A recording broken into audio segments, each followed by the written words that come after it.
Ask anyone, and they're sure to have an opinion on Chamber. Is Chamber back? Looks like it. That French little shit. It's crazy to think that this now discarded agent once defined the entirety of the 2022 meta. Because of the Chamber meta, names like Ye and Cryocells were skyrocketed into the conversation of GOATs. But just as quickly as the French Sentinel came into ascendance, he fell out of favor just in time for the kickoff of the VCT 2023 season. With such an impact on the pro scene, we wanted to take a look back at what made Chamber such a dominant agent, why he fell out of favor, and what it would take to bring him back into the limelight. Chamber was introduced in November of 2021, just 2 weeks before Champs. Since he was released so close to the event, Riot didn't allow him to be used at the event, so we had to wait until 2022 to see him get pro play. So when I think of Chamber meta, although he was dominant for all of 2022, and there were different metas throughout that, I think the big meta everyone probably thinks of and remembers is Jett got nerfed, Fade came out, and Chamber really became the centerpiece after the Jett nerf. They changed her dash where she can't just instantly dash away. And Chamber provided a solution, at least on defense, for burning a lot more utility of the opponents for the cost of a free ability. The thing that made Chamber so strong is that his Rendezvous could trade a whole arsenal of utility. Like a Sky Dog, a Sova Drone, he could break it and he could be still like in the same position. So you kind of needed to like force him to get out of there. So you've got this one agent that can cover a lot of different space without necessarily needing to look at it. He's an efficient lurker because he can get into really deep space and then escape with his TPs. And he can lock down a site with his op on defense on a level that even Jett never was really able to do because he can just play so many angles and he can face so much utility before having to teleport away. Every comp needs an agent that can use the operator, and Chamber was perfect for that. So that all makes sense. Riot made a perfect storm by nerfing Jett's dash just before releasing Chamber. Since Jett wasn't as reliable at dashing back into cover post-nerf, Chamber seemed to perfectly fill the role of an opper, thanks to his Rendezvous. Cap mentioned that Chamber was broken on release. If you weren't playing during this era, it's hard to express how insanely strong he was. So Chamber was unbelievably broken when he first came out, and the Chamber you know now is very different. Originally, he had his Rendezvous, right, his teleport ability. Those anchors he places, he could place 2, and they had a very long range. And then his trademark, his trip, he had 2 of them, and they had no range, so he could place them anywhere on the map and be anywhere. It made it really flexible in where he can position and what he can watch, and it made it really hard to read where the Chamber is, because seeing his trip somewhere does not mean anything in terms of deducing where he might be playing. So I would say the pre-nerf Chamber ult was definitely the most oppressive ultimate gun in the game, just because the op is already really, really strong, but the Chamber ult was basically a stronger op that shot faster. And if you got shot by it, you would get slowed in like a field, which ultimately makes it easier for the Chamber to shoot you as well because you can't move. When he didn't have money to buy an operator, when the team had like a really bad economy, he would still has ult. So yeah, what an annoying champ. I'm glad that he got nerfed actually. You can see how crazy Chamber was on release.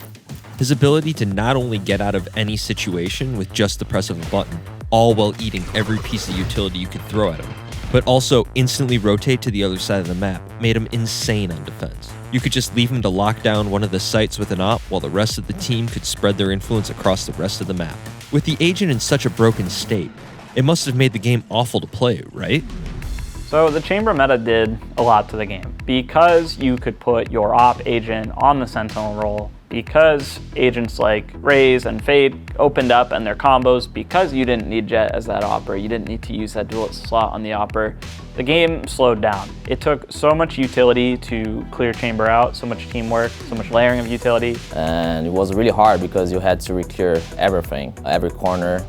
We needed to flash, we need to spend util on him. It demanded good utility management, which I think is always a really good thing for the game. Even though it came with the caveat of there being an extremely broken agent in Chamber, the fact that you actually had to methodically make your way through an attack was something that I found pretty compelling to study. I would say that there was more deep strategy, information mattered more, the game was more balanced between attack and defense. And as a coach and a spectator, I enjoyed it a lot. Honestly, the game has been like in a crazier state. People are like doing whatever they want, so they are overpicking it. They are not getting punished that much as they would against Chamber. And I just felt like the game strategically has been less deep this year because of it. In terms of overall creativity, I think that it offered teams an easy out if they had any role issues. So I feel like teams weren't forced to be creative, they weren't forced to create their own identity. Their task was just to put the best chamber player on their team in that role and to build around that, to set up their chamber as their star player, and that was ultimately how they were going to get success. It's interesting that, despite the agent being so broken, it actually made the game feel better and more stable. By having such a strong defender, it forces the attacking side to play a more calculated and methodical style. You have to test every angle Chamber could be holding. You have to actually think about how to take parts of map control and how it builds into a larger execute. But then again, there's also Drew's point of view. That Chamber was an easy fix for teams with role issues. Rather than thinking out of the box and coming up with creative solutions using the players you have, during this time period, you could just put the best raw aimer on Chamber and have him lock down half the map. So overall, it seems like the Chamber meta was actually pretty positive. It eliminated a lot of the randomness or pugginess that you can sometimes see. If the game was in such a good spot, why did he fall out of favor? He could really just position anywhere he wanted and get out to anywhere he wanted. I think that with the new change, it's nice because he's only limited to one area, and you can punish him a lot easier, and I think that's why he's out of the meta now. And on attack, he really lost a lot of value because he has to be near his trip. You don't get a lot of that flank watch and attack post plants that you'd hope for. And because his anchors went from 2 anchors with the rendezvous to 1, you can't deposit Chamber in somewhere. You can't put him in a really aggressive position. For example, you used to be able to put Chamber all the way up long B on bind or all the way into U-Haul. A lot of the time on attack, Chamber's just a dude with a gun. And even though you still see some beautiful games and halves on defense from star Chamber players, he brings so little on attack that it's really difficult for a pro team to justify running him. I think what was important is that Chamber was not only taking over Sentinel space, but he was also taking the role of the duelist on a lot of maps as well.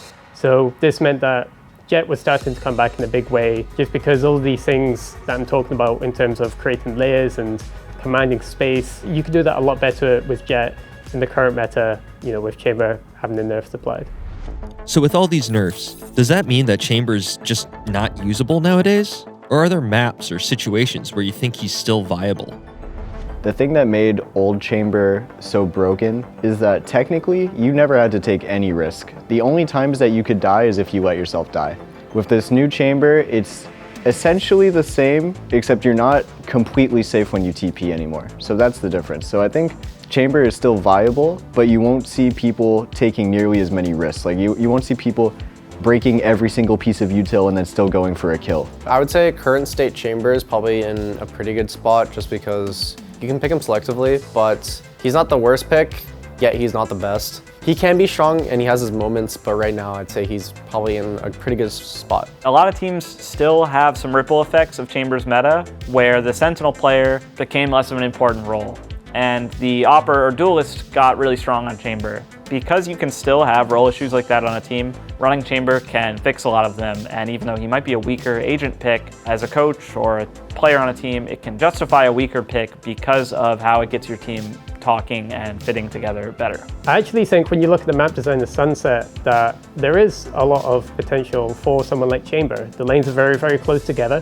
which means that the rendezvous can work pretty well on that map. And yeah, it'll just come down to how much value a trip will give as compared to a traditional Sentinel. Maybe you'll see teams work around multiple Sentinels on the map. It's an interesting point that Drew brings up about Sunset. Rather than buffing Chamber, Riot can design maps like Sunset that act almost as soft buffs for agents, allowing the architecture to enhance abilities without actually having to change the agent. Let's say Riot decided Sunset isn't enough and actually wants to buff Chamber's abilities. What do pro players think about Chamber's abilities now? And how would they change him to make him stronger? I would love to see the trip have no range so that you really can't read where he is on the map based on where you see the trip. And it makes the defense setups fun and creative again. You can have a trip watching some part of the map and he can play anywhere else. You can be really tricky. Your teammates can play off the trip on one side while you do your thing on the other. I think that brings back some of the depth of the strategy and the creativity to coming up with setups to get value out of him. I really like the rendezvous change because it was frustrating on an in-game level for an agent to just brute force through 3-4 pieces of utility, be able to stand anywhere on the map. There was not a lot of depth and thought into where Chamber can be. He could be anywhere. With the current Rendezvous, there's still limits to the angles he can play and what he can do. The Chamber meta was an interesting time for Valorant. It saw some iconic games and overall forced a more thoughtful and methodical playstyle. That said, this came at the cost of stagnating the more creative aspects of team compositions. Hopefully Riot will buff Chamber slightly so that he sees more play at pro level, and we can get some of that more methodical and tactical play he forced teams to adopt.